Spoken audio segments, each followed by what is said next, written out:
On to South Africa, where the newly appointed Minister of Home Affairs says one of the focus areas is to improve the processes for work visas, which he says are critical for economic growth.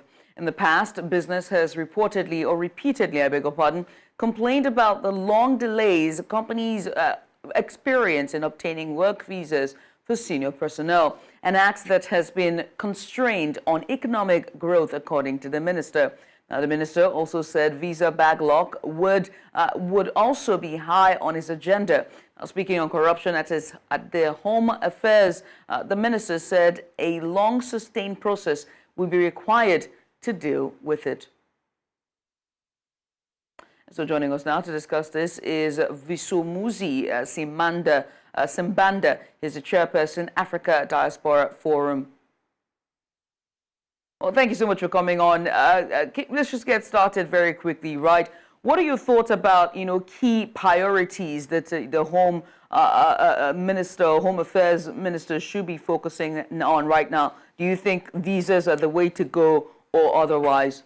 Well, I think it is very important that the minister does focus, on the business visas, but even including, all the other visas in general, because the time frame that has been, spent now on processing visas has made South Africa an attractive, center or destination, for business people, investors, and even, critical skills people, because we have a lot of people now that had come to South Africa that hold the critical skills visas that they could not renew them, and they have since left, the country. And you will remember that South Africa has got a lot of, personnel, especially doctors, that come from Nigeria, the DRC, Zimbabwe, and so forth, because its own doctors are also migrating out of South Africa.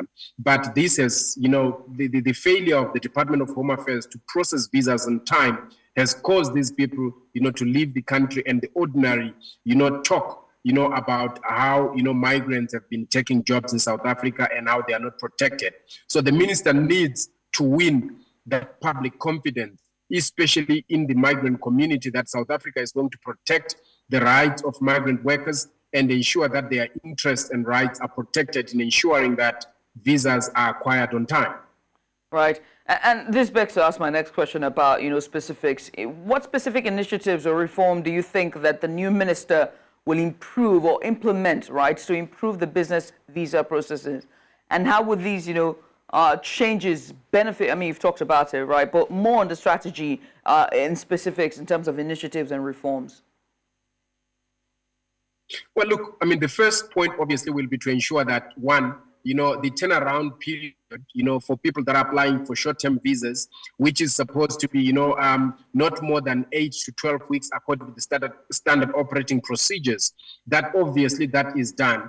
Because this bottleneck has actually victimized a lot of, migrants that are applying for visas or coming into South Africa, who end up going, to these, bogus agents or the corrupt, officials. And this leads to people getting, visas that are not in the system and losing lots and lots of money. So people find it very risky now. So the minister needs, one, to ensure that, the turnaround time for visa applications is going to be in terms of the standard operating procedure, which is 8 to 12 weeks. And they need to ensure that they just don't reject visas for things that are immaterial, because a lot of visas have been rejected for immaterial issues like, bank statements or, something that really is not material in the deciding whether a person gets a visa or doesn't get that visa. So that being done, we are also looking at the situation where the minister needs to ensure that the Immigration Act is not used as a door-keeping act, but rather to regulate those that are supposed to come into the country and those that do not qualify. Because what we have seen with the previous minister is that he's been fighting a personal vendetta where he has not been issuing any visas at all, frustrating all, applications, and secondly, trying to change even the Refugees Act so that, refugees and asylum seekers are not protected. So the minister needs to make sure that as he comes in, he restores that confidence into, the law, because the Refugees Act, the Immigration Act are all acts and laws of South Africa that the minister must make sure that they are upheld. And he must also reduce the legal, bill that the department has, which has been as a result of the incompetence of the department as led by Dr. Mzwaledi. Well, Vusumuzi, we appreciate you for coming on. Thank you so much for doing this with us.